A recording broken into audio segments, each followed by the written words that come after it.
A'udhu billahi minash shaitanir rajim. Bismillahirrahmanirrahim. Assalamu alaikum wa rahmatullahi ta'ala wa barakatuh.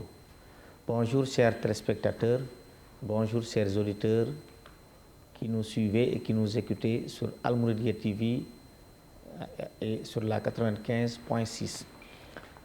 Nous sommes là encore dans ce mois béni de Ramadan, dans votre émission préférée, Viatique du Ramadan, dans le cadre de la vivification de ce mois béni.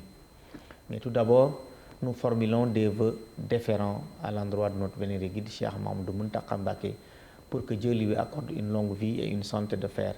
Nous lui présentons aussi nos congratulations à l'occasion de ce mois béni et à travers lui, nos congratulations à toute la Oumma islamique et à nos confrères talibés. Nous sommes là encore une fois pour traiter des thématiques de cette émission avec un invité que vous avez suivi la dernière fois et que nous allons continuer avec lui encore, Serigne Mansour Seck. Et nous allons traverser les 5 thématiques, mais avant cela, je lui donne la parole pour lui permettre de se présenter. Serigne Mansour, bonjour. Bonjour Moussa, bonjour à tous les téléspectateurs, tous les auditeurs. Je dis tout mon plaisir d'être encore là à cette émission Viatique du Ramadan. En cette journée du mois béni de Ramadan, c'est le moment de prier encore pour que Dieu déverse sur nous tous ses bienfaits et qu'il accorde une très longue vie et une santé de fer à nos vénérés Khalif, Cheikh Mahamadou Mountakha Mbacké, et qui a fini d'être, n'est-ce pas, la fierté de toute la communauté musulmane et en particulier de la communauté mouride. Merci beaucoup Serigne Mansour. Avec lui, donc, nous allons traverser les 5 rubriques, à savoir la leçon du jour dans le cadre du Majalis Ramadan. Ensuite, le Khassida du jour, et sans tarder, c'est pour continuer avec le poème Faza composé par Cheikh Ahmadou Bamba que nous avons démarré la dernière fois. Ensuite, la chronique du jour, ce sera avec Serigne Abdoulaye Diagne. L'actualité Ramadan nous mènera à la résidence Cheikhoul Khadim. Et enfin, la voix des khalifs nous permettra d'écouter un extrait du khalif Cheikh Mahamadou Mountakha Mbacké. Donc, sans tarder, nous allons attaquer la première rubrique, la leçon du jour.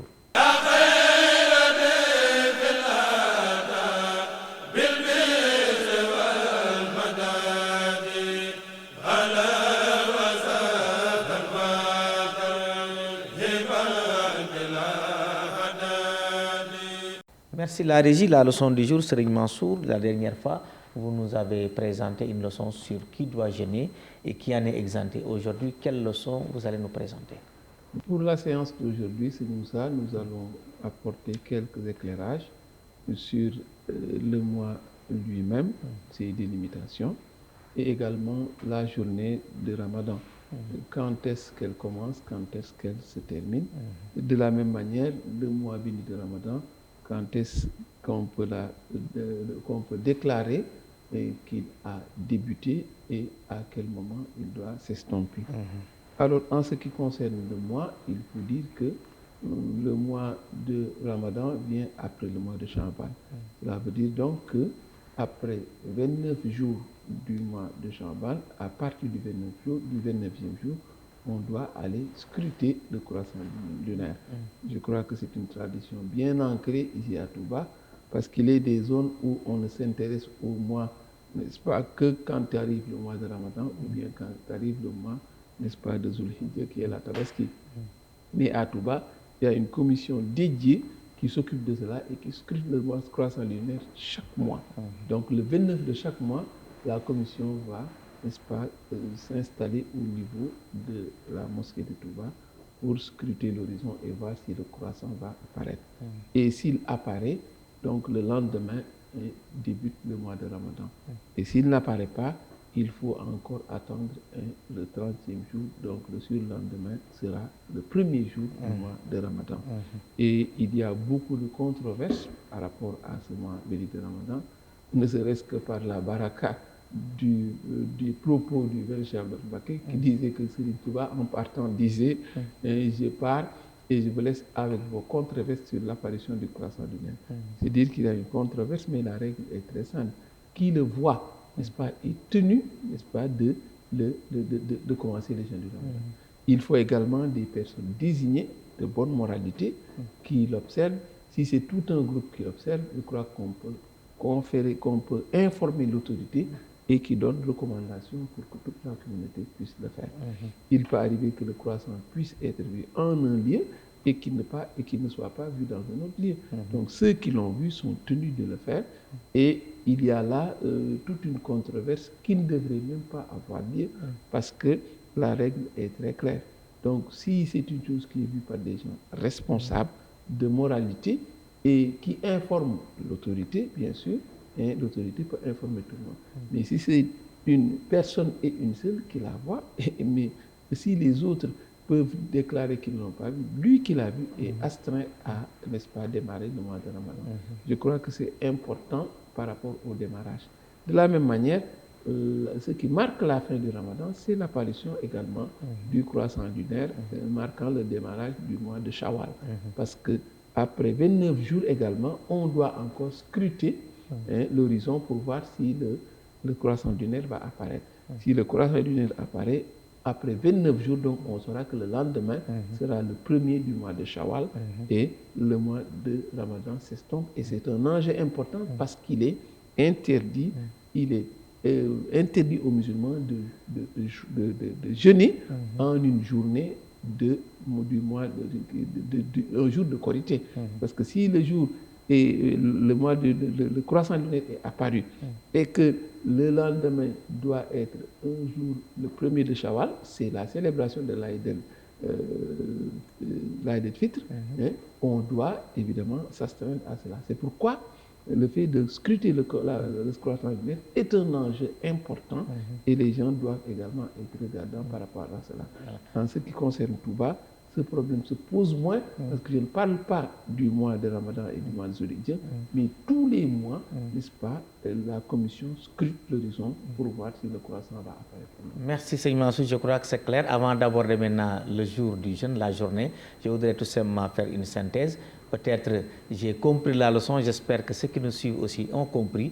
Et je vais convoquer une expression wolof très prisée, c'est Abdoulaye Mbacké, donc que vous avez convoqué, le rappeler.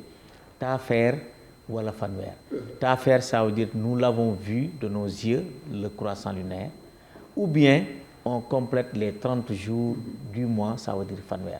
Et je pense que c'est valable avec la fin du mois de Sha'ban, c'est valable également avec la fin du mois de Ramadan. Ce que vous dites également à la fin du mois de Ramadan, que le jour de la Korité, il ne faut pas, il est interdit de le jeûner, c'est par respect à la tradition prophétique, parce que ce jour-là, le prophète Mohammed, paix et salut sur lui, dans la tradition prophétique, avait donc demandé aux musulmans donc de fêter l'Aïd el-Fitr, et je crois que c'est une obligation donc pour tout musulman de respecter cette sunna du prophète Mohammed, paix et salut sur lui.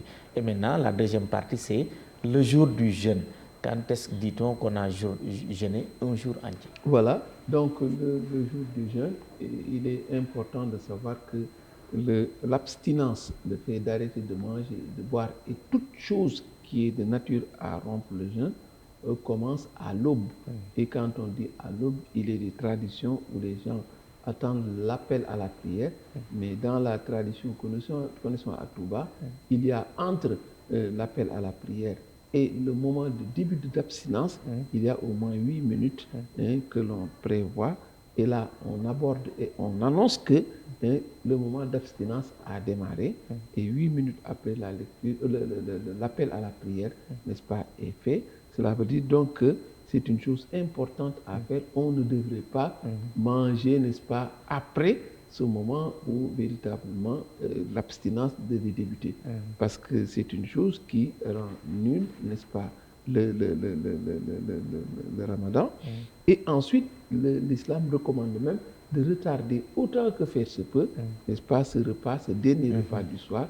Tout ça pour dire que, ce dernier repas de l'aube, n'est-ce pas, tout ça pour que le musulman sache que il y a une contrainte, c'est une abstinence, mais Allah le Très-Haut cherche la chose la plus facile pour le musulman, de la même manière qu'on ne devrait pas retarder le moment de rupture. Peut-être on aura l'occasion d'y revenir, mais ce qui est important, ici à Touba, ce que nous voyons faire, c'est que l'appel à la prière se fait, et 8 minutes après, n'est-ce pas, l'appel ou l'annonce du début d'abstinence. Et à partir de ce moment, on ne devrait plus manger, on ne devrait plus boire, on ne devrait plus faire toute chose qui est de nature à rompre le jeûne. Voilà. Et quand arrive le moment de la rupture également, on ne voudrait pas que le musulman s'étale, n'est-ce pas, alors que le moment de rupture. Parce que quand il y a, dès qu'il y a le coucher du soleil, ça veut dire que la rupture doit se faire. Et à ce niveau, le moment de rupture et le moment d'appel à la prière, c'est un même moment. C'est pourquoi donc il est important de s'astreindre à cela. On ne voudrait pas que l'individu montre qu'il est quelqu'un qui supporte bien la faim au point de retarder le moment de rupture. Dès que le soleil se couche, n'est-ce pas, on doit évidemment rompre le jeûne et passer à la prière, n'est-ce pas? Je crois que c'est également un moment important qu'il faut signifier. Merci Serigne Mansour, je crois que c'est clair entre le moment du début du jeûne dans la journée et la fin du jeûne, donc au crépuscule, au coucher du soleil. Et donc je rappelle, le début du jeûne, c'est au moment où on a terminé de prendre le dernier repas de la nuit qu'on appelle dans l'aube, qu'on appelle khud en wolof. Et ce repas-là, on doit le prendre à environ 8 minutes avant l'appel à la prière, où on dit As-salatu khayru minan nawm, comme on a l'habitude de le faire ici à Touba.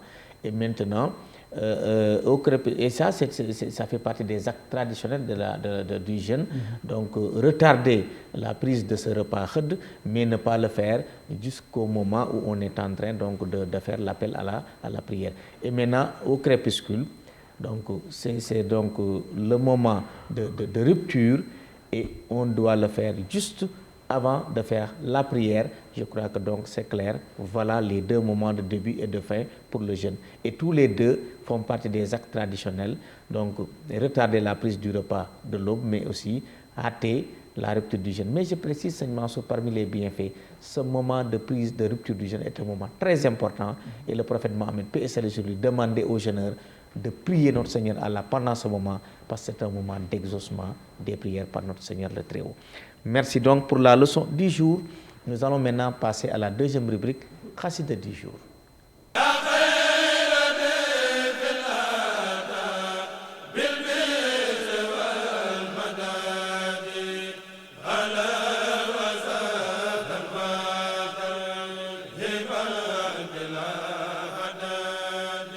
Voilà, merci Serigne Mansour. La dernière fois, vous nous avez présenté le poème Faza, un poème composé par Cheikh Ahmadou Bamba. Et c'était la première partie dans laquelle vous nous avez présenté et commenté les 10 premiers vers. Oui, c'est réel, Moussa. Nous avons jeté notre dévolu sur le poème Faza. Faza, nous l'avions dit, l'incipit c'est bonheur. Et le poème, dans les 10 premiers vers, n'est-ce pas, égrène tous les bienfaits qui échoient aux jeûneurs par la bénédiction de notre Seigneur, par la miséricorde de notre Seigneur, parce qu'on l'a dit, c'est un moment privilégié pour engranger une multitude de bienfaits et qu'on peut réussir mieux dans ce mois-ci que dans un autre, parce que tellement notre Seigneur, n'est-ce pas, donne cette considération à ce mois. Il reste 7 vers et il est aisé de remarquer le point de fracture qu'il y a entre ces 7 vers.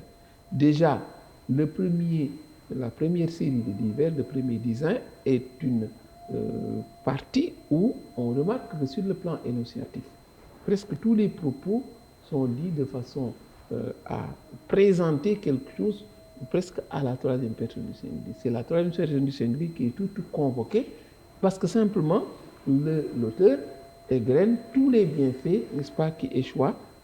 Il est aisé de voir qu'il dit le Créateur témoigne, ils verront, leurs faveurs sont immenses, il a repoussé, le Très-Haut les a élevés, le subsistant a répandu. Voyez donc, dans tous les 10 premiers vers, il étale au grand jour tous les bienfaits qui échouent au jeûneur. Maintenant, à partir du 10e vers, du 11e vers, on sent déjà la rupture au plan énonciatif par l'évocation de ce vous, n'est-ce pas? Ce vous qui est un vous qui marque une chaleur, parce que simplement, il s'adresse à ces gens pour égrener également ce qu'ils ont fait pour mériter tout ceci. Et il est aisé de voir qu'il dit, vous avez adoré Allah, vous avez dominé vos âmes charnelles, vous vous avez rendu grâce à Dieu. Ce sont 3 propos qui étalent au grand jour ce que ces gens ont fait pour avoir tous ces bénéfices-là. Et tout ce qu'ils ont fait comme sacrifice, vous avez adoré vers 11 donc, et vous avez dominé vos âmes charnelles, autre effort, vous avez rendu grâce à Dieu, autre effort. C'est pourquoi ce qui advient, c'est évidemment, et vous aurez ce qu'ils ont eu à partir de tous ces sacrifices qu'ils ont eus. Vous saurez que notre Seigneur est noble et qu'auprès de lui se trouvent des récompenses inépuisables. Les portes du paradis nommées Naïm sont ouvertes aux jeûneurs et elles sont ouvertes dans leur totalité. Il ajoute également l'enfer, de même que la perte seront destinées à d'autres personnes que vous le jour du jugement.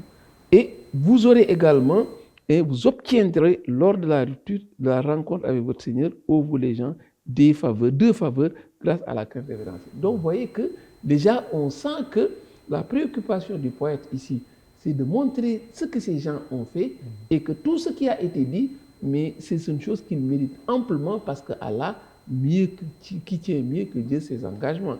Donc Allah est celui qui, toute déclaration qu'il fait, il va le certifier par des actions. Ces gens-là, on leur a promis les plus bonnes choses par l'effort qu'ils ont fait par le Ramadan.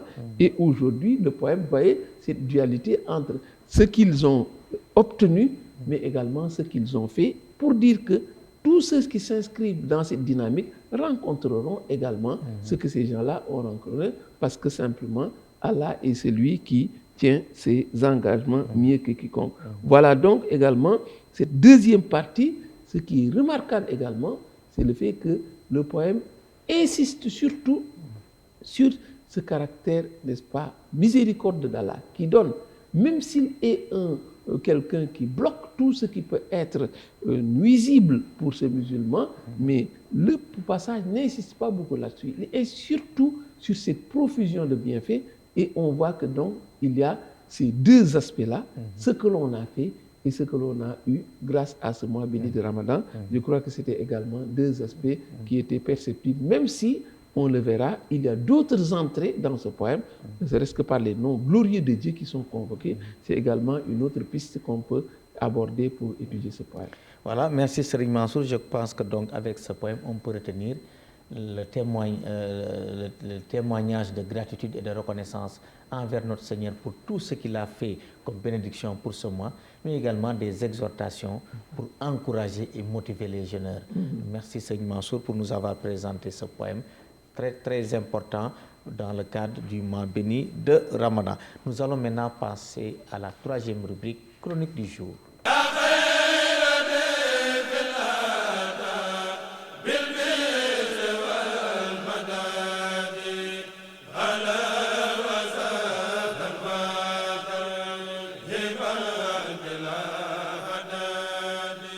Voilà la chronique du jour, donc ce sera une chronique de Abdoulaye Diagne, suivons avec la régie.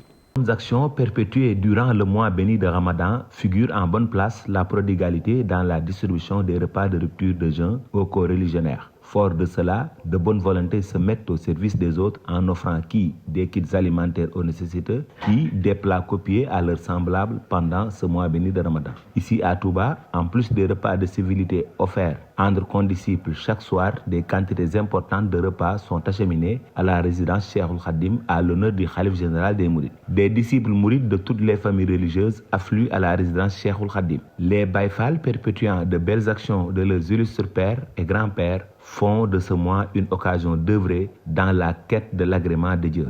Ainsi, ils préparent 30 jours durant des ndogu, repas destinés à la rupture du jeûne, qui sont gracieusement distribués par le Khalife acquis de droit entre nécessiteux et familles de Serigne Touba. Certes, le coronavirus n'a pas tempéré les ardeurs altruistes des disciples mourides, mais pour se conformer au vœu du Khalife, les ndogu sont préparés et acheminés dans le respect strict des mesures sanitaires. À tout Seigneur, tout honneur. Merci la régie pour cette chronique. Serigne Mansour, je crois que nous avons suivi une chronique de Abdoulaye Diagne sur la prodigalité à l'occasion du mois de Ramadan, avec surtout la distribution de repas. Oui, ce sont deux choses qui vont de pair. Austérité profonde pendant toute la journée, et le fait de se priver d'aliments, le fait de se priver de boissons, pour la face d'Allah le Très-Haut.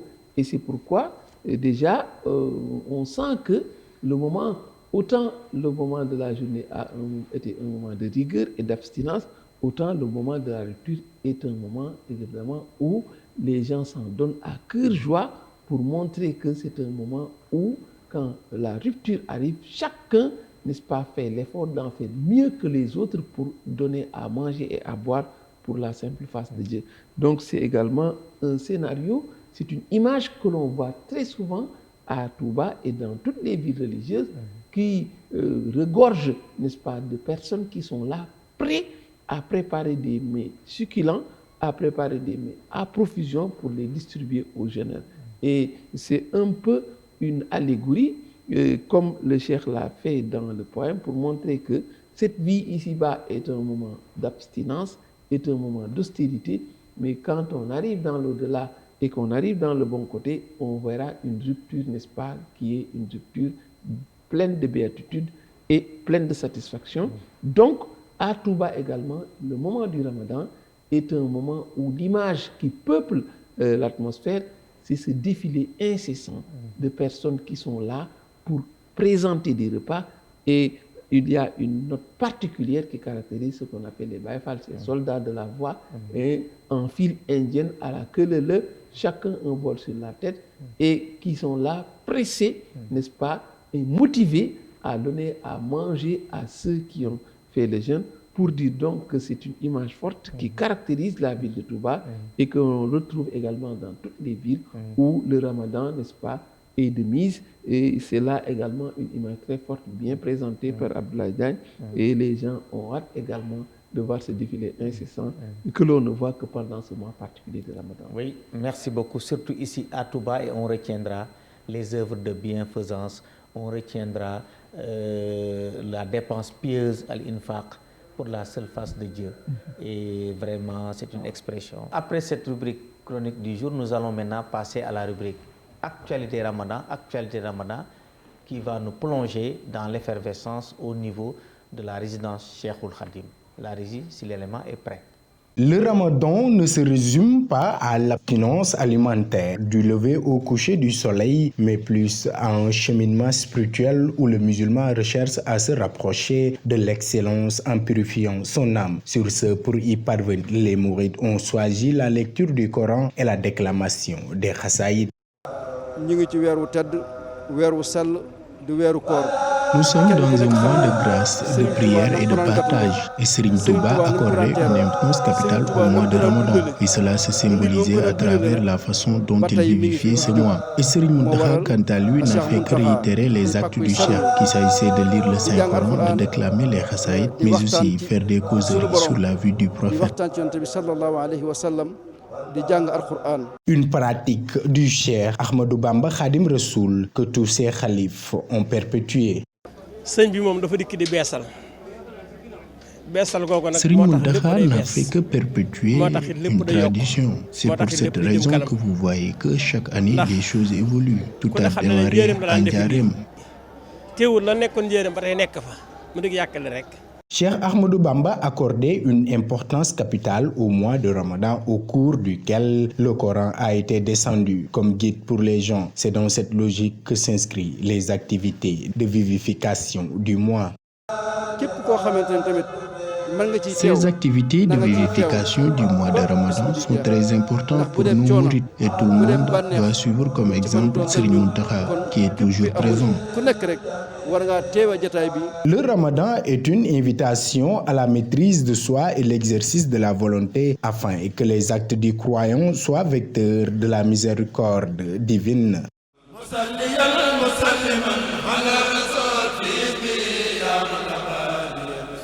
Merci la régie pour ces beaux plans qui nous rappellent donc ces moments intenses de vivification du Ramadan dans la résidence du Khalife, mais aussi dans les autres lieux saints de la ville sainte de Touba et dans d'autres endroits du mouridisme. Merci, nous allons maintenant passer à notre cinquième et dernière rubrique, la voix des Khalifes.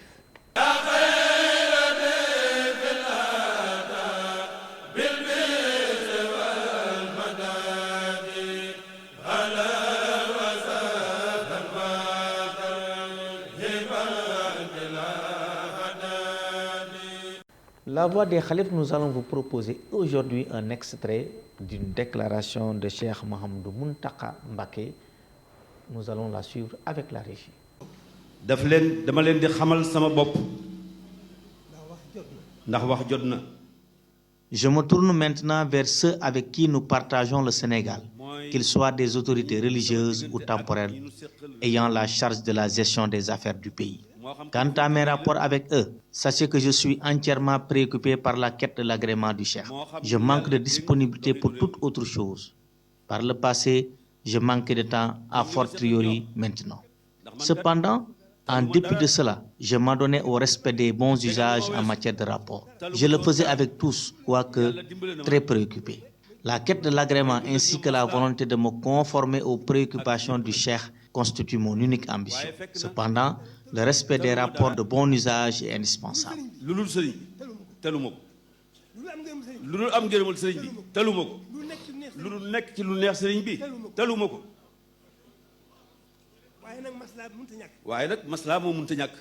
C'est en les respectant que j'en suis arrivé là. J'ai observé ces rapports avec tous, en commençant avec mes autorités directes jusqu'à l'obtention de leur agrément. C'est donc la voie à suivre. Faisons donc tous des efforts dans ce sens. Toujours dans le registre de mes rapports avec les autorités religieuses et temporelles, je sais que j'ai des devoirs envers elles, mais quels qu'ils soient, je m'en acquitterai pleinement. Quant à ceux qui viennent à Touba, la motivation de leur venue n'outrepasse guère le Cheikh, que ce soit pour une visite pieuse ou pour solliciter la réalisation de leurs vœux. ak ñi nga xam ne dañuy jóg jëm si ci dëkk bi dëkk bi ku ci jëm si sëñ bi rekk moo la fi war a indi. Quiconque se rend à Touba ne doit espérer y trouver un quelconque profit si ce n'est auprès du Cheikh lui-même. Donc je vous prodigue mes conseils en faisant savoir à ceux qui se rendent en ce lieu avec conviction qu'ils ne songent pas qu'ils peuvent y tirer profit si ce n'est par un dévouement exclusif au Cheikh. Effectuer une visite pieuse pour la seule face de Dieu, venir solliciter la réalisation de vos vœux doivent être les seules aspirations en ce lieu, car toute autre préoccupation en dehors de celle-ci ne nous trouvera point une issue favorable. Donc, chers condisciples, retenez bien cela. C'est cela la personnalité de Serigne Mountakha. Quiconque me suit, je m'engagerai dans la voie. Si personne ne me suit aussi, il n'empêche que je m'y embarquerai avec la même détermination. ñaan ko seeni soxla lu dul loolu warut ñu di ko wut si ci dëkk bi leneen lu dul loolu ndax ku ko wut itam doo ko mën a am kon bokk taalibe yi dégg ngeen ko Serigne Mountakha ngoog. Voilà, merci la régie. Serigne Mansour, nous avons écouté cet extrait, un sermon donc de Cheikh Mouhamadou Mountakha Mbacké. C'était tout au début lorsqu'il commençait à accéder donc au magistère du mouridisme et il était en train de nous présenter sa personnalité, sa posture en tant que khalife général des mourides, mais aussi sa posture en tant que personnalité qui doit avoir des rapports avec les tenants du pouvoir, mais aussi avec les chefs religieux, mais sa constante dans l'œuvre pour Cheikhoul Khadim. Oui, c'est Moussa, je crois que vous avez bien résumé les propos du khalife. Et il est important également de dire que c'est un échange, c'est un propos qu'il a tenu dès son accession au khalifa de Cheikhoul Khadim. Et il est là pour dresser, pour montrer aux gens sa posture, là où il compte se trouver. Et il est aisé de remarquer que sa préoccupation, vous l'avez dit, sa constante reste la recherche de l'agrément de Cheikhoul Khadim. Et c'est quelqu'un qui occupe la plus haute marche, n'est-ce pas, de l'escalier, mais qui se considère comme un disciple et un disciple dont la préoccupation, c'est d'entrer dans les grâces de celui qui est son aïeul, mais également son maître, Cheikhoul Khadim en l'occurrence. Je crois que c'est une posture qu'on lui connaît. Et à un moment donné, il a eu l'occasion de montrer qu'il n'a pas senti quelque chose qui a changé dans ce qu'il avait l'habitude de faire. Et il a montré qu'il n'a jamais eu à l'idée qu'il occuperait, n'est-ce pas, ce poste, n'est-ce pas, cette responsabilité aussi grande. C'est pourquoi il se considère foncièrement comme un disciple dont la préoccupation n'outrepasse guère la recherche de l'agrément de Cheikh Khadim. Même s'il doit, par rapport à ses responsabilités, être quelqu'un qui doit avoir des relations avec les tenants de la réalité temporelle, qui doit avoir des relations avec ses confrères qui sont des autorités dans le champ islamique, mais il n'empêche que s'il y a une chose qui surplombe, une chose qui sort du lot, mais c'est d'être un disciple, un esclave de Dieu. Et comme le disait le Véné Cheikh Bamba dans tous ses ouvrages, il se présente d'abord comme un esclave de Dieu, mais également comme un serviteur privilégié du prophète. Et de la même manière, ceux qui ont hérité de cette charge, eux aussi se considèrent comme des esclaves de Dieu d'abord, mais aussi des disciples de Cheikh Khadim, dont la seule préoccupation, ce qui les fait courir, ce qui les préoccupe, ce qui les empêche de dormir, c'est d'atteindre cet agrément de Cheikh Khadim. Et c'est une posture qu'il est aisé de comprendre parce que Cheikh Mountakha est celui qui a été, n'est-ce pas, le lieutenant de tous ceux qui ont été, qui ont dirigé, qui ont présidé au destiné du mouridisme. On l'a vu dans ses relations avec ceux qui ont le rang de père envers lui.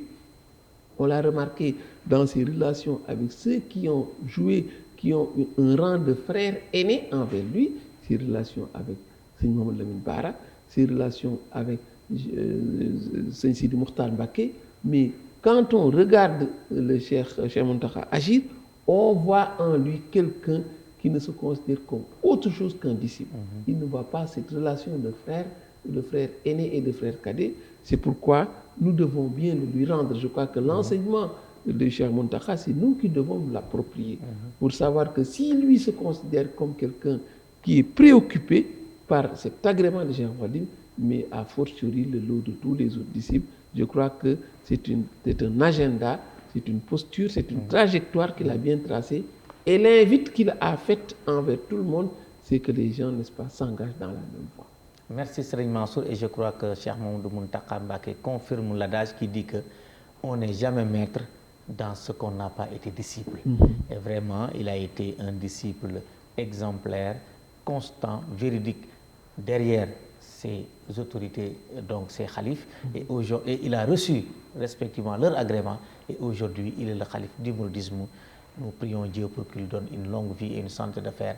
Il est une fierté pour nous, et je crois que ce qu'il a dit dans ce discours, il l'a encore matérialisé ces temps-ci avec les actions qu'il a fait lorsque ce Sénégal était au bord de l'abîme, avec toutes ces dissensions, mais avec un coup de maître, il est intervenu par sagesse et il a reçu la bénédiction divine par la grâce de Cheikh Khadim, et les choses se sont tassées. Merci beaucoup Serigne Mansour, merci chers téléspectateurs, merci chers auditeurs pour avoir suivi avec nous cette émission Viatique du Ramadan, et nous avons traversé avec Serigne Mansour les 5 rubriques. Dans la leçon du jour, donc nous avons vu la période de validité du jeûne, d'abord pour le moment de Ramadan et ensuite pour la journée du jeûne. Nous avons aussi parcouru le poème Phase Lazi de Cheikh Khadim dans le Khassida du jour avec la deuxième partie, et dans la chronique du jour nous avons suivi la chronique de Seigne Abdoulaye Diagne sur la prodigalité dans le mois de Ramadan avec la distribution des repas. L'actualité Ramadan nous a mené à la résidence Cheikh Khadim, et dans la voix des khalifes nous avons encore réécouté un message fort de Cheikh Mamadou Mountakha Mbacké qui nous parlait de sa personnalité et de sa posture dans ses relations avec les tenants du pouvoir et les hommes religieux, en un mot, avec toutes les créatures à qui il est appelé à vivre dans de très bonnes relations. Merci d'avoir suivi cette émission Viatique du Ramadan. Nous vous donnons rendez-vous pour un autre numéro.